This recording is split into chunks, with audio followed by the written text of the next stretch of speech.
नाज़रीन इकराम, Lahore high court का फैसला RFA number 28132/2023 justice Chaudhry Mohammad Iqbal, justice Ahmad Nadeem Arshad sahab ने इस केस को सुना।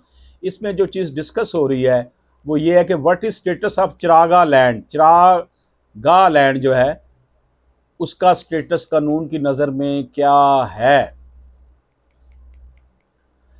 It is pertinent to mention here that from pursual of different notification issued by the revenue hierarchy from time to time, it is obvious that the Chiraga lands have expressly been excluded from every grant. Hence, its any alienation or grant of property right thereof are not in consensus with the policy. जो हुकूमत के मुख्तलिफ notifications हैं उनमें यह करार दिया गया है कि इस किस्म की ज़मीन को किसी भी किस्म की अलाटमेंट या मलकियती हकूक से मुस्तस्ना करार दिया गया है, यानी कि ये किसी को अलाट नहीं की जा सकती। जो चिरागा लैंड है ये किसी को आप अलाट नहीं कर सकते। पाकिस्तान में रेवेन्यू डिपार्टमेंट ने जो मुख्तलिफ किस्म के मसाइल पैदा किए हैं, लूट मार शुरू की है, उसमें यह भी है कि रियासत की ज़मीन को इन्होंने बेच खाया है।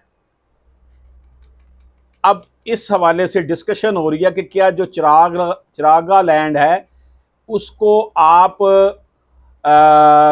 कर सकते हैं, किसी को नोटिफिकेशन कोई ग्रांट कर सकते हैं।